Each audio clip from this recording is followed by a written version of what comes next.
Hey everyone, welcome back to my channel. आज हम बात करेंगे the knight of the comet season 2 के एपिसोड 10 के बारे में। तो चलिए एक्सप्लेनेशन स्टार्ट करते हैं।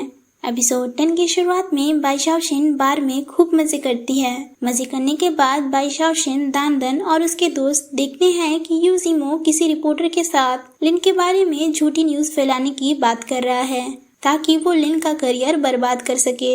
यू जिमो और रिपोर्टर की सारी बात बाई शाओशिन और दानदन रिकॉर्ड कर रहे होते हैं। तभी यू जिमो का एक आदमी उन्हें ये करता देख पकड़ लेता है। यू जिमो बाई शाओशिन को वीडियो डिलीट करने के लिए बोलता है, पर बाई शाओशिन कहाँ मानने वाली थी। वो यू जिमो को काफी मस्का लगाती है, लेकिन इसका फायदा कुछ नहीं होता। आखिरकार यू जिमो बाई शाओशिन से वीडियो डिलीट करवा ही देता है और उन्हें काफी ज्यादा ड्रिंक करवाता है। बाई शाओशिन छंजे को मैसेज कर उसे अपना लोकेशन भेज हेल्प मांगती है। लिन छंजे के फोन में बाई शाओशिन का मैसेज देख तुरंत वहां से निकल जाता है। काफी ड्रिंक करने के बाद बाई शाओशिन यू जिमो को बोलती है कि हमने तो बहुत ज्यादा ड्रिंक कर लिया है, अब तो हमें जाने दो। लेकिन यू जिमो बाई शाओशिन का मुंह पकड़कर उसे मारने की कोशिश करता है। फिर क्या था, हमारे हीरो की एंट्री हो जाती है और वो हमारी हीरोइन को बचा ही लेता है। लिन यू जिमो को बोलता है कि तुमने जो लैम ग्रुप के साथ किया था उसके लिए तो तुम्हें जेल में होना चाहिए था, लेकिन मैं तुम्हें आखिरी मौका दे रहा हूँ, तुम सुधर जाओ। इतना बोलने के बाद लिन बाई शाओशिन को वहाँ से ले जाता है। यू जिमो गुस्से में रिपोर्टर को फेक न्यूज फैलाने के लिए बोलता है। लिन बाई शाओशिन को ट्रबल में फंसने के लिए डांटता है कि तुम्हें इतनी भी ज्यादा बहादुरी दिखाने की जरूरत नहीं है। बाई शाओशिन रोने लगती है तो लिन उसे बोलता है कि रो मत, मैं तो बस तुम्हारी भलाई के लिए ही बोल रहा था। फिर बाई शाओशिन जोर जोर से हंसने लगती है कि लिन इतना जल्दी पिघल गया। लिन गुस्से में वहां से चला जाता है और थोड़ी देर बाद बाई शाओशिन के लिए कुछ लाता है और बाई शाओशिन को मेकअप रिमूव करने के लिए बोलता है। बाई शाओशिन बोलती है, मेरी आंट ने मुझे आज तक ऐसा नहीं बोला, तो तुम मुझे ऐसा कैसे बोल सकते हो। तभी लिन जबरदस्ती उसका मेकअप रिमूव कर देता है और बाई शाओशिन को बोलता है, अब तुम साफ सुथरी लग रही हो। बाई शाओशिन बोलती है, तुम एक ओल्ड फादर की तरह क्यों बिहेव कर रहे हो। लिन बोलता है, मैं तुम्हें ओल्ड फादर दिखता हूँ। बाई शाओशिन बोलती है, नहीं नहीं, तुम तो एक यंग हैंडसम ब्रदर हो।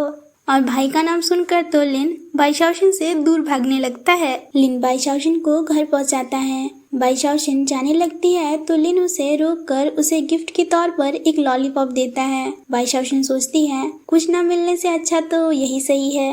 ली फेंग लिन को बताता है कि मैंने काफी सीक्रेटली तुम्हें फॉलो किया, पर वो स्कार वाला आदमी मुझे कहीं नहीं दिखा, लेकिन जब मैं तुम्हें बार में फॉलो कर रहा था तो मैंने उस आदमी को देखा।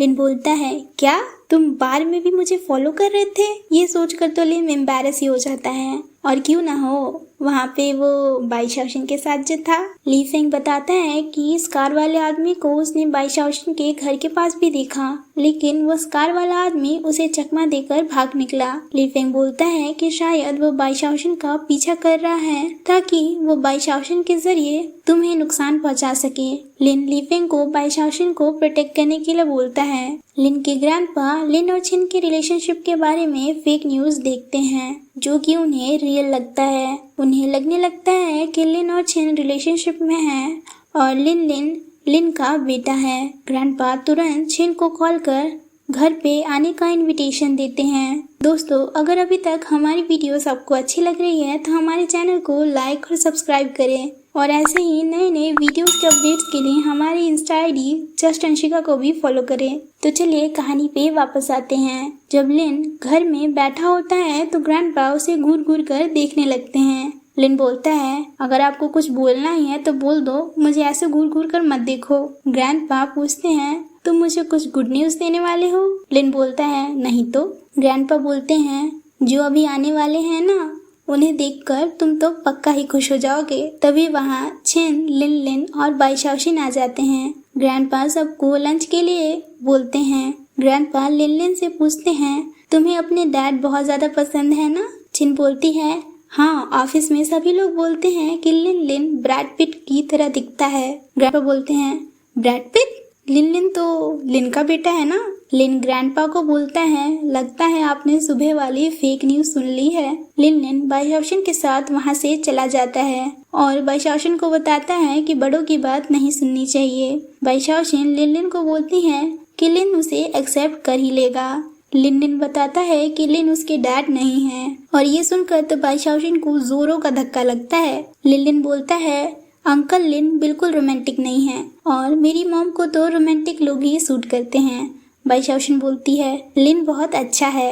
लिन बोलता है, अच्छा लिन अंकल आपको इतने ही अच्छे लगते हैं तो आप क्यों नहीं ट्राई मार लेती। फिर ग्रैंडपा लिन और छिन को घर जाने के लिए भेज देते हैं। बाईशाओशन मौका देखकर वहाँ से खिसकने का सोचती है क्योंकि ये सारा रायता तो उसने ही फैलाया हुआ होता है। लेकिन लिन बाईशाओशन का हाथ पकड़ लेता है और बोलता है, आइंदा से ऐसा फालतू चीज मत करना और हाँ, मेरे और छिन के बीच में कोई रिलेशनशिप नहीं है, समझे तुम। बाईशाओशन बोलती है, वैसे आपको मुझे ये सब चीज बताने की जरूरत नहीं है। इतना बोलकर वो वहाँ से चली जाती है। अगले दिन जब बाईशाओशन ऑफिस पहुँचती है तो देखती है कि ऑफिस में सभी लोग एक दूसरे से खुसर फुसर कर रहे होते हैं। थोड़ी देर बाद मैनेजर बाईशाओशन के पास आता है और बोलता है, मुझे तो यकीन ही नहीं होता कि लिन भी किसी से प्यार कर सकता है। वाओ, ये सब कितना रोमांटिक है ना। बाईशाओशन बोलती है, ज्यादा मत सोचो, ये फेक न्यूज है। पर मैनेजर कहाँ मानने वाला था, वो तो बस अपने ख्यालों में ही खोया था। बाईशाओशन दांतन को रिकॉर्डिंग भेजने के लिए बोलती है जो उन्होंने बार में रिकॉर्ड किया था, क्योंकि यूजिमो ने बाईशाओशन का रिकॉर्डिंग तो डिलीट करवा दिया था, लेकिन उसे पता नहीं था कि दांतन भी रिकॉर्ड कर रही थी। और इसी के साथ हमारा एपिसोड 10 खत्म होता है।